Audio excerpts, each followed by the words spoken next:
Welcome back to the course on digital logic and computer architecture.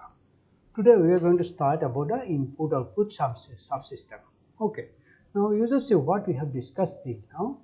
This is the top level view of our computer system. So the main component is your CPU, central processor unit, and already we have discussed about the CPU, what are the components inside the CPU, how these components are connected, and how we are going to design the processor. Okay, and we have seen how we can design the control unit so that it works in a coordinated way. Secondly, the second component is your main memory.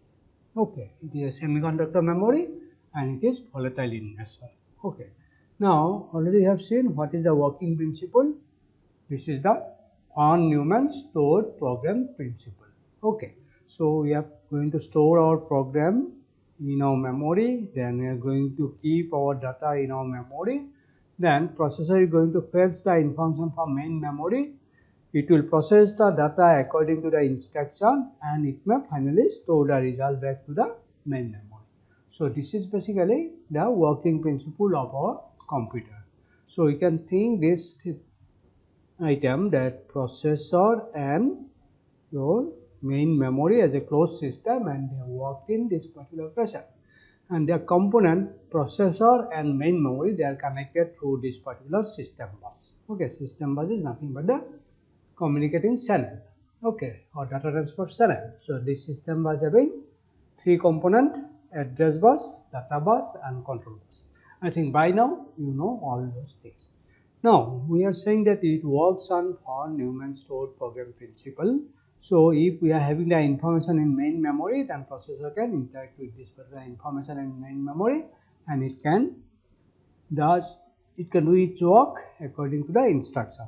Now how to bring this information to this particular main memory, or once we process our data, if we are going to get the result and going to store this particular result or process data in our main memory, how to give it to the user? Okay, for that we need input-output system, and the input-output system will be connected through this particular I/O module, input-output module. Now we are going to discuss about this particular I/O module. In particular, we'll see what are the issues involved while we are going to design about that input-output system and how we are going to make a design or come up with a solution. Okay, we are going to see what are the issues basically involved when we are going to look into the I/O module or input-output subsystem along with the input-output devices. So, what are the main problems in the input-output interface? You see that we are having a wide varieties of peripheral devices. So it is not like that we are going to work with a particular kind of devices. Like say memory, if we talk about the primary memory, it is having some behavior and we are going to interface the memory with the processor and going to do read and write operation. Similarly, we are having not peripheral devices. So it is having a wide variety actually. We cannot make anything common out of it. It may happen like that. So it is delivering different amount of data. So depending on the device, it delivers different amount of data. Okay, we'll see these things. So I can now give an example. So if I talk about this particular mouse, generally what will happen, we transfer the information with the help of mouse click. So we have to just distinguish. Now mouse click is basically left, right and maybe middle. Earlier we had the middle button. But when we are going to talk about this particular keyboard, you just see when I press a key, it is going to transfer the character of that particular keystroke. But you see now we are having several combination. Okay, we may have around 80 to 90 keys. So we have to distinguish all those particular keys. So accordingly, what will happen? We have to transfer different kind of information so that we can capture this particular character. So this is saying that delivering different amount of data and at different speed. The speed of those particular devices are different. We don't have an uniform speed, and in different format. The format of an input device or that we stored in an output device will be different. So we are coming up with different formats. So you just see amount of data is different, speed is different, and along with that formats are also different. So we have to handle such type of devices. and all are stored in the CPU and RAM, because CPU and RAM are your semiconductor devices, but whatever devices you are connected to it has some mechanical component, it has electronic circuits like that. So they are having varieties of input output devices and all are stored in the CPU and RAM. Okay. So for the throttle event, to handle such type of different kind of devices, we cannot load our processor, we cannot integrate all the solution inside our processor so that processor can handle different kind of input output devices. For that what will happen, we will just give this responsibility to this particular IO module. So that's why we need the IO module, because for different devices we have to treat it differently, we have to handle it differently. If you put everything inside the processor, then processor will be heavily loaded and we may not use the complete power of processor. So that's why such type of things are kept aside from the processor, and we said this is the IO module. So IO module's responsibility is to handle the input output devices and coordinate the operation with the processor. Now we'll see how we are going to do it. Okay. Now basically, now what is this input output module? We are coming to the input output module, and it basically interfaces to CPU and memory. So we are going to connect input output devices to the processor, so that input output module just going to act as an interface between the processor and memory with those particular input output devices. Again, it can interface to one or more peripherals. So depending on the design of the modules, it can either handle one peripheral device or it may connect or control several peripheral devices. Alright. Now, what is the generic views of IO modules? So this is the IO modules. This IO module is connected to this particular system bus. Already we know that they are having address lines, data lines and control lines, and this address bus through this particular system bus we are connecting processor to the main memory. So in one end we can say that we are having a main memory, other end we can say that this is the processor. So this IO module will be connected to this particular system bus and several peripheral devices will be connected to this particular IO module. Now IO module's responsibility is to identify the devices and coordinate with the data transfer operation. Okay, so this is the generic view of IO module. Now when we go to it, now what are the external devices that we may have? Already we said that we have varieties of external devices. So there are some human readable devices like screen, printer, keyboard. So we know what it is. Some are machine readable like monitoring and control. Okay, we'll see those particular devices also. And we are having storage devices like hard disks, optical disks, etc. And communication like modem or maybe network interface card. Okay, so such type of different external devices we are going to have, and those will be connected to the processor through a IO module, input output module. So now if I look into these particular devices, now you can have a generic view of block diagram of those particular devices. Now you just see that what basically it does, it is basically data device unit to and from environment. So you are going to get the information from the environment or the outside world. Like that we can have keyboard, we have this particular mouse, I have this particular stylus. So through these particular devices we are going to give input to the processor. Similarly, I am having this particular monitor. Through this monitor what will happen, we are going to give information to the users. Like that, while I am setting up this particular platform, I have having a webcam also. So in this particular webcam what will happen, we have the camera as well as microphone. So through this particular camera, what we are capturing our voice as well as the photograph. So once I record all those particular lectures, then what will happen, you are going to listen to it, you are going to see about it. Then what will happen, for that you need a monitor as well as you need a speaker to listen to the voices. So see, such type of different kind of devices are connected to our machines.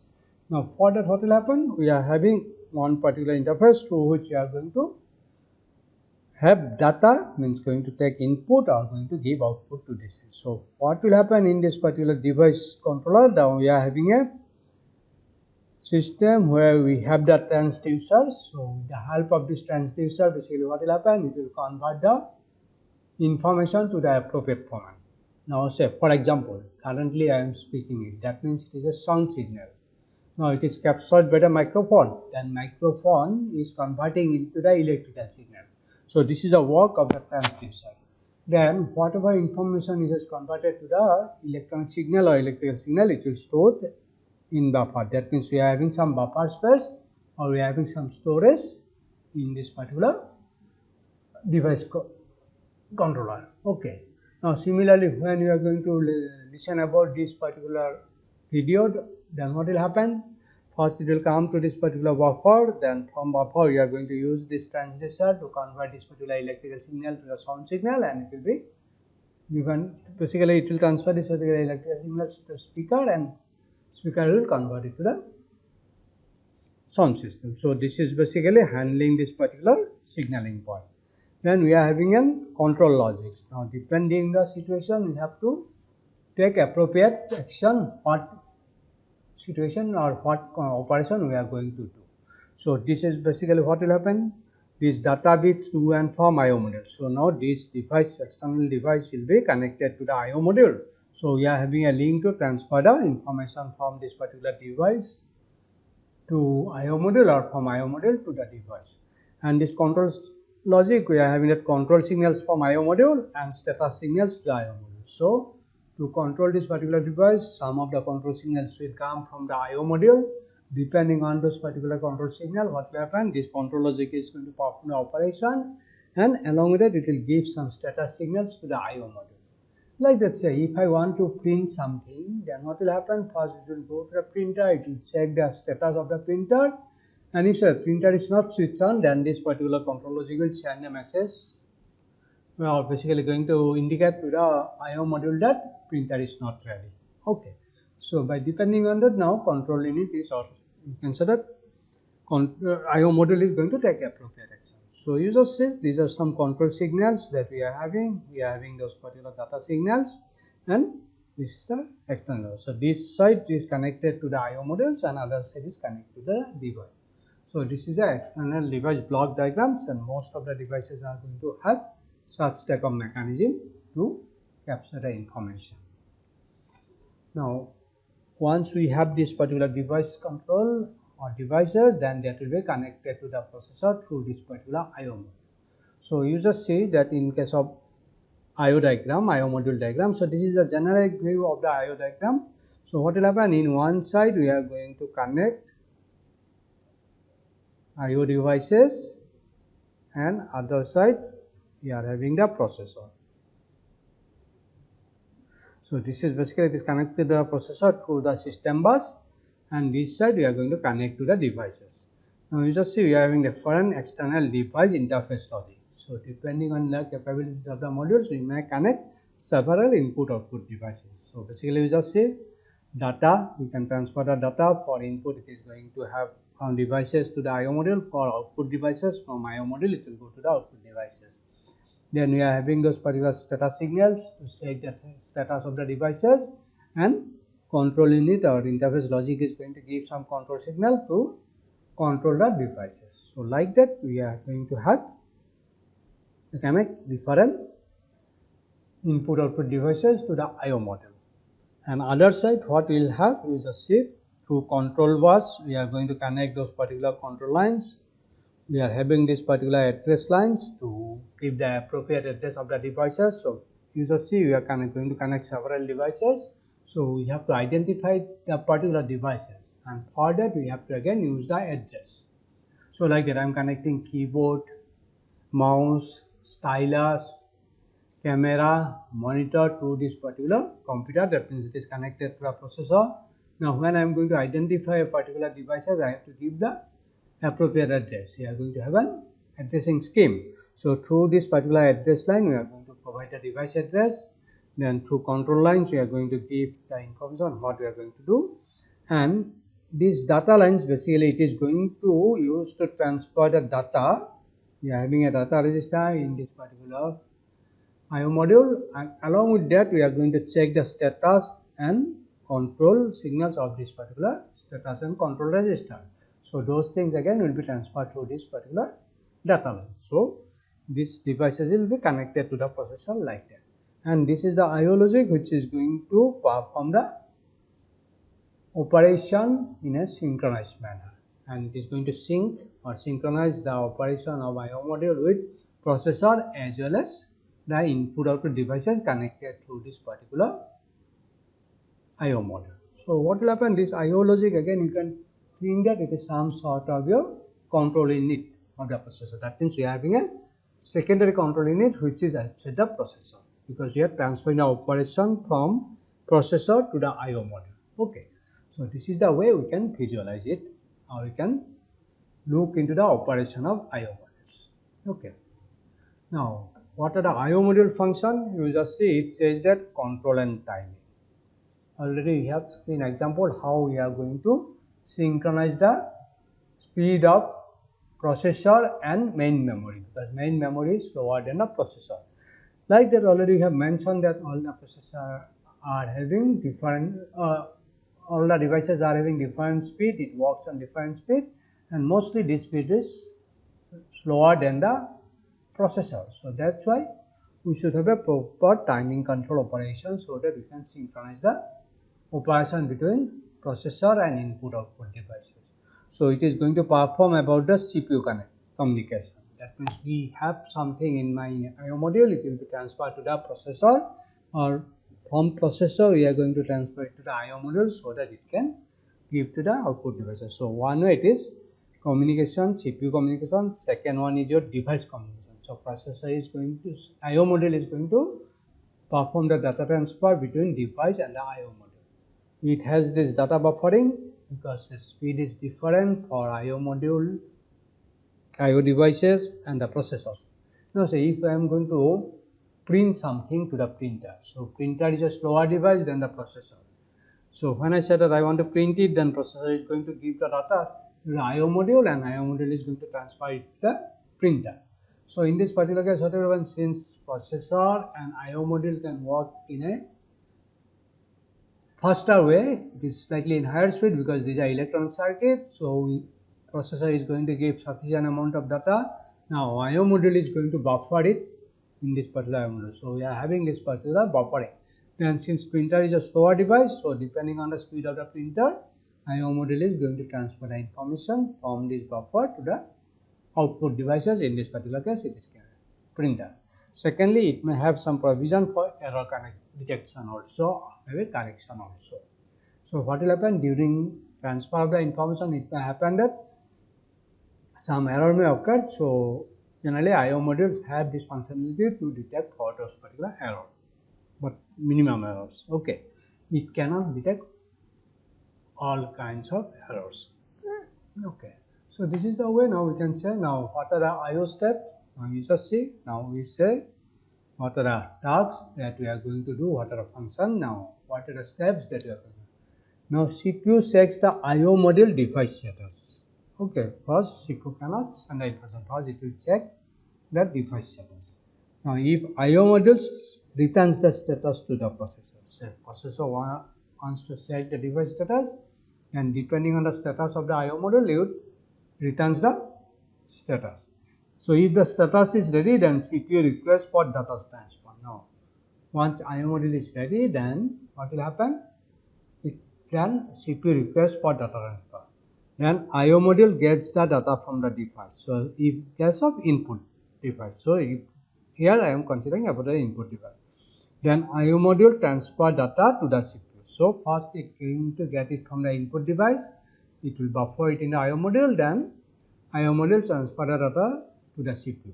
So we are having variation for output, DMA, etc. We discuss all those things. So this is with respect to input. But in case of output, then what will happen?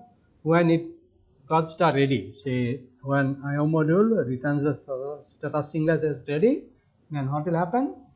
Now maybe processor is going to give the data to the I/O module, then I/O module will transfer it to the output devices. So these are the steps that we are going to have while going to perform input output operation. So now this is the same thing, I am putting it along with this particular I/O module. So in this particular say I/O module, what will happen? Now you see these are the lines connected to the processor through this particular system bus, and these are the things connected to the external devices. Now depending on that, now processor is going to check the status. So we are having this particular status register. Some bits will be kept reserved to look for the status, whether it is ready or whether it is switched off or whether it is busy, like that. Then IO module returns the status. Depending on the status, it will return to the processor. Now if ready, then processor requests data transfer. So it will give a request data transfer. Now IO modules get data from the device. Now what will happen? It is going to get the data from the device, and maybe it is going to keep it in some buffer in this particular device control logic. Then finally from this particular buffer it will be transferred to the processor. Okay, so this is the way we can look into the data transfer operation. Now, what are the different techniques that we are going to use for input-output operation? So, we are connecting input-output devices to the processor through IO modules. Now, what are the different techniques that we have? So, generally we have three different techniques for input-output operation. So, first one is programmed, second one is interrupt driven, and third one is direct memory access, DMA. So, we'll discuss all those two different techniques for data transfer. Now these techniques are basically, now we can explain with the help of this particular flowcharts. Now this is first A is your programmed IO, second one is your interrupt driven, third one is your direct memory access. Now first we are going to see what is the programmed IO. So in this particular case, say issue read command to the IO module. In case of read or in case of write, you will say write command. So this is the way it says. Then it is CPU to IO module. Then read status of the IO module. Now we have this particular status register. Okay. Now processor is going to read the status bit of this particular IO module. So now it is going to check status. If it is not ready, then what will happen? It will go back and again it is going to check the status. Now if status, if it is ready, then what will happen? Then it will go for read word from the IO module, or it may have some error condition also. Okay. Now in this particular case, say if it is ready and no errors are there, then we are going to have transfer from IO to CPU, or maybe write word into memory. Okay. Then we are going to read it, so it is first going to transfer it to the processor. Then from processor register we are going to put it in the memory, and if it is done, then yes, we are going to complete this particular IO transfer, then go for the next instruction of our program. If it is not done, again we will go back and again we are going to issue command. So this is the way we are going to do in the program. That means we are going to run a program when we are going to do input-output operation. In this program, we are going to continuously take this particular status register, status bit of the status register of the IO module. You just see when we are doing it will be in this particular loop. Okay, that means we are at that particular time we are doing nothing. We are continuously going to monitor this particular status bit until and unless it becomes ready. So processor cycles are wasted over here, and we say this is basically busy waiting. So in case of programmed IO, we are going to have a cycle called busy waiting. Why we say it is busy waiting? Because processor is waiting to the status bit to get ready and is doing nothing. So now we are having problems. So when we trying to initiate an input-output operation, now processor basically stalls over there, and continuously it is going to check the status bit, and so the performance is going to degrade. So due to that, now people are thinking about the alternatives, and the second one they are coming, the solution is coming like that, interrupt driven. In case of interrupt driven, say it is something that it issues read command to the IO module, so CPU to the IO. So it gives to the read command, say if we want to read something, so it will CPU will give this information to the IO module. So now instead of checking this particular status register, what will happen? Now processor is going to do something else if it can perform it.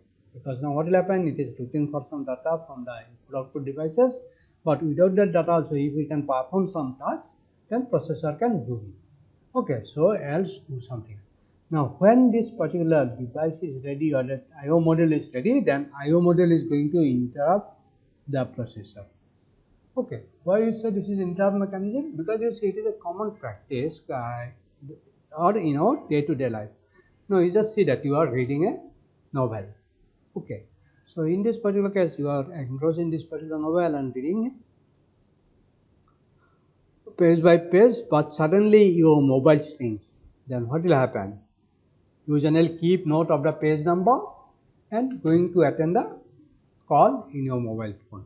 So this is the interrupt. Basically, you are doing something, but this mobile rings has interrupted you. So you stop at that particular point. Now you are attending this particular call. You do the conversation. Now after completion of this particular conversation, what you will do?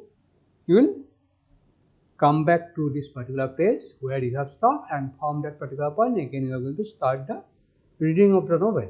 So this is the way we can think about it.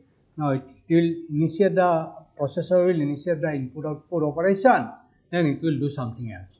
When this particular I/O device is ready and is about to transfer data, then this particular I/O module gives the interrupt signals to the processor. At that time, processor stops its current activation. Now it is going to give the service to the input output devices. So in this particular case, what will happen?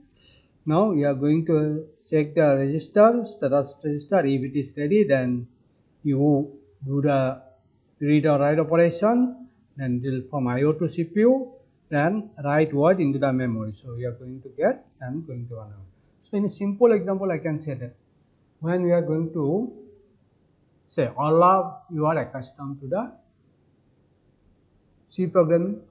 Okay, just I'm saying that if you know that we are having an a.out file, this is the executable file. So when you give the command a.out, basically what it does, it look for this particular file. This is a file basically, it is in your hard disk, and it will load this particular file to the main memory.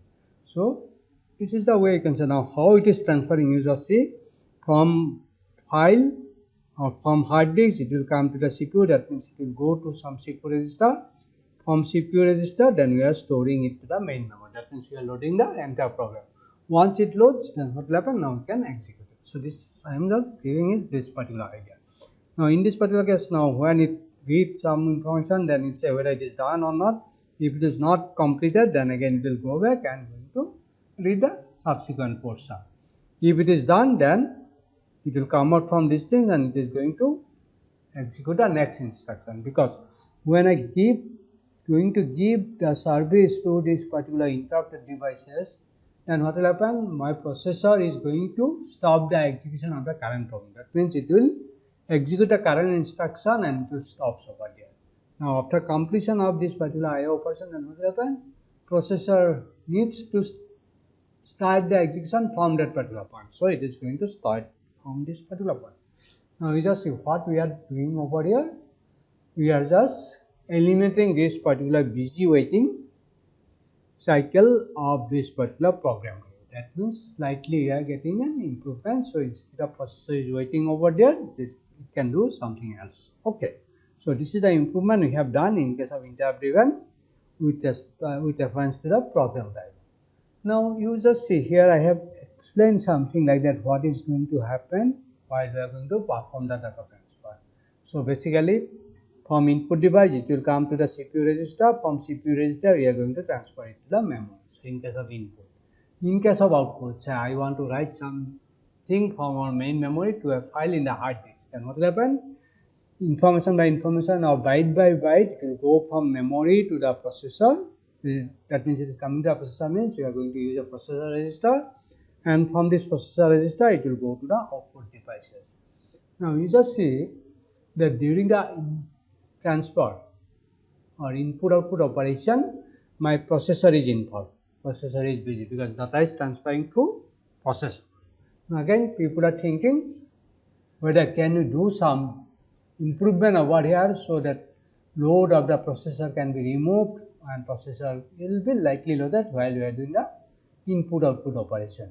So for this particular purpose we have this particular solution, DMA, direct memory access. So in this particular case what will happen?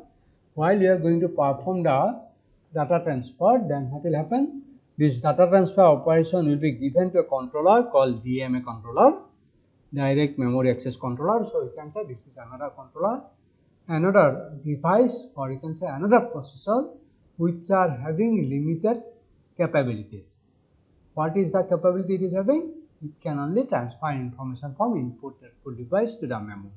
So basically in this particular case what will happen? Transfer is going to perform between your input output devices and memory, because we are going to transfer say big file from hard disk to the main memory. So in this particular case what will happen? We can directly transfer the information from hard disk to the main memory without involvement of the processor. So at the very beginning we need the processor involvement. It will give the control to the DMA module, okay, so that now after the DMA module is going to take care of this particular transfer of information, transfer of data, and once completes this operation, then DMA is going to indicate this completion operation with the help of some interrupt signal. So we are going to discuss all those issues. So you just see these are the three different techniques that we have. One is your program I/O. It is having the inherent problem about the busy waiting. To remove it, we have come up with the interrupt driven I/O. So in case of interrupt driven I/O, we have removed the busy waiting, but still processor is involved while performing the transfer operation. So to remove it, now we have come for the DMA, direct memory access, where during data transfer processor involvement will not be there. Okay, now we will discuss this further. So first one is very simple. So in case of programmed I/O, what will happen? CPU has a direct control over I/O. Okay, so this is sensing the status, read write commands, and transfer the data. Okay, so it is going to sense the status basically. It will going to set the status bit continuously. If it is ready, then what will happen? It will issue either read or write commands, and accordingly it will perform the transfer. So CPU waits for I/O module to complete the operation. Okay, now CPU are not going to do anything. It is going to complete the transfer operation which will be done by the I/O module. So it is basically worst case of CPU time. Already we have mentioned about it. So this is a very simple solution. We are going to write a program. That program is going to look for the status of the particular devices or I/O module. Once it becomes ready, then what will happen? It is going to transfer information between devices and the processor. Now, what is the program I/O details? This is, I think, now very simple. CPU requests I/O operation, I/O module performs operation, and I/O module set the status bit. During this particular time, that CPU sets this particular status bit periodically. Because we are giving the information to the I/O module. I/O module is going to check the devices, whether it is ready or whether it is busy, and accordingly it is going to, after getting the proper information, it is going to set this particular status bit. During this time, processor is going to periodically set this particular status bit. So I/O module does not inform CPU directly. You just see now, I/O module is not going to inform anything to the CPU directly. CPU is going to monitor it continuously. I/O module does not interrupt CPU. Okay. So CPU may wait or come back later. So this is the way we are going to perform programmed I/O.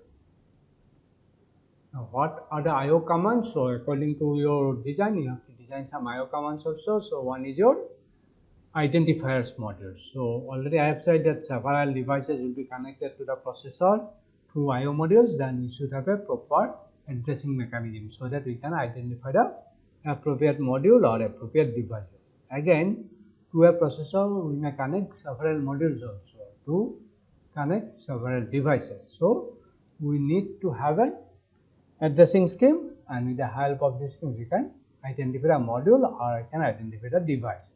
CPU issues command like that control, just telling to module what to do, like that spin of a disk. Okay, this is one example I am saying. So we are storing something in a hard disk, we have to go to the appropriate positions. For that we have to rotate the disk. So this is one issue. So such type of command we have to do. Test the or check status. So it is basically we are going to check the status, whether it is ready, whether it is busy, whether it is power off, whether some error has occurred, and like that. So for testing also we should have command. And after that we should have this particular read write command, that we are going to read, transfer the information from devices to the processor. So while we are going to design our processor, we have to give some I/O commands, and accordingly we have to design those particular I/O commands. Now, what is the addressing scheme? How we are going to give an address to an I/O devices? So, under programmed I/O data transfer is very like memory access from CPU viewpoint. Each device given an unique identifier, or CPU commands contains identifier or address. So, it is basically user safe. This is my processor. So, main memory is connected over there, and through system bus we are connecting it, and in this particular system bus, then what will happen? We are having this particular I/O module, and devices are connected to this particular I/O module. So, like that, when I am giving a memory address over here that we are going to access the memory location, then we are going to keep it from this particular memory. Or if I am going to use one particular devices, then I have to give the appropriate address of this particular devices. I think when we discuss about your 8085, I think we have given one signal called IOM bar. So this is the signals, this is the control signals coming out from the processor. So it says when IOM bar is equal to 0, it says what it says, we are going to access a memory, and when this IOM bar is equal to Y, then we are going to work with the IO devices. Okay, so what does it mean? Whatever address we are having in this particular address bus, it may be an address of a memory location, or it may be an address of an IO device. Now, how we are going to distinguish it, whether it is an address of an IO device or address of a memory location? With the help of this particular control signal, IOM bar. When IOM bar is equal to 0, then it says that whatever address we have in this particular address bus, it is an address of a memory location. And when this IOM bar is 1, we say that whatever address we have placed in the address bus, it is an address of an input output devices. So through IO module, we are going to identify that particular devices. Now, how we are going to give those particular addresses? So for that, we are having two kind of addressing scheme, and we said this is the IO mapping, input output mapping. One is your memory mapped IO, and one is your isolated IO. So in case of memory mapped IO, what will happen? Devices and memory shares an address space. That means we use the same address space for IO map. IO looks like just a memory read and write. No special command for IO in this particular case. Large selection of memory access commands are available. Okay.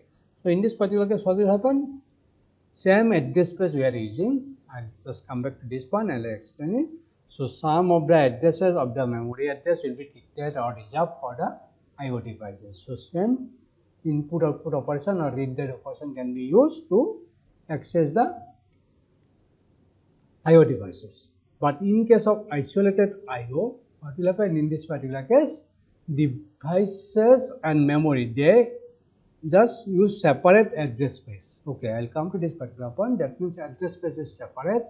So need IO or memory select line. So the way we are selecting it now, it is an IO or address or special command for IO. So we need special command for IO like in, out, etc. So basically it is having a limited set of this particular IO command. Okay. So you got it. In one case, we are using the same address space. It is a memory map. In case of isolated IO, we are using separate address space. So I'll just explain it little bit.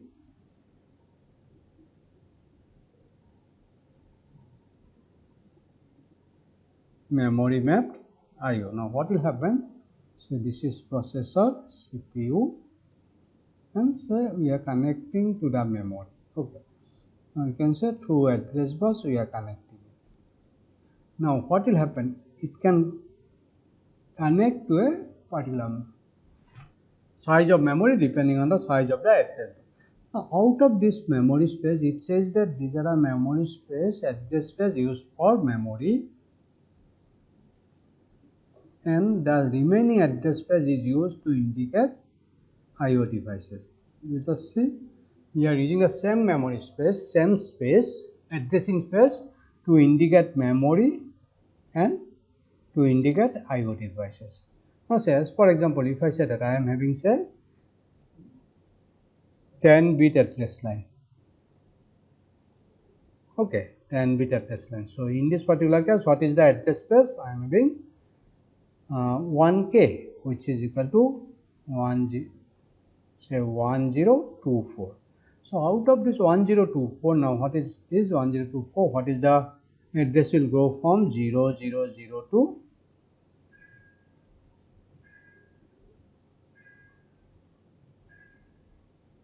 3FF. If it is all ones, so 3FF. So this is basically usership.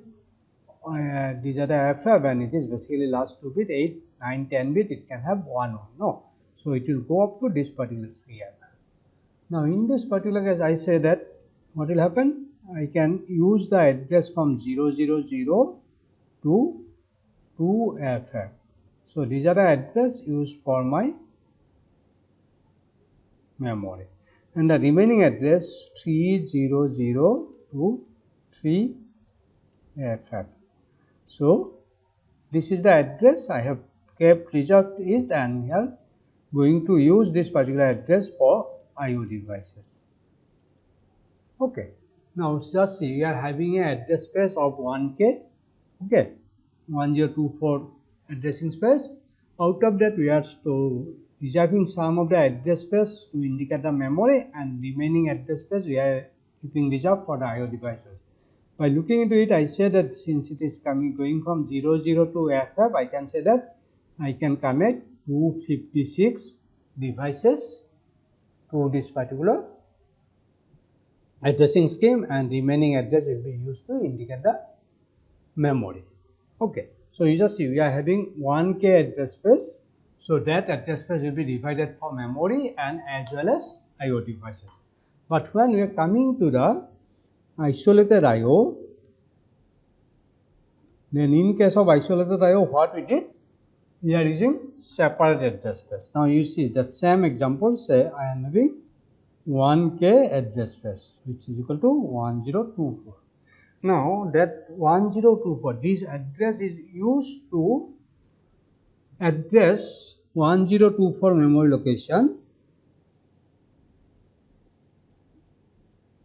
and same address space is used to identify input output devices. That means I can connect again 1024 IO device. So these are the two different address space. Okay, so you just say we are having two different address space. So this is your isolated address space. Now how we are going to distinguish? Say I am giving a 10-bit address, whether it is an memory location, address of a memory location, or it is address of an IO device. So for that, already I said that in 8085 we are using one additional signal called IOM1.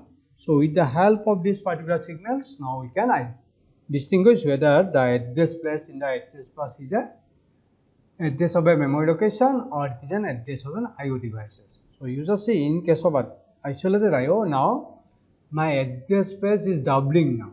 I can address 1024 memory location as well as 1024 IO devices, and it can be done with the help of another additional signal. That means total addressing signals, now you can think about your 11 bits, 10 bits address plus one additional signal.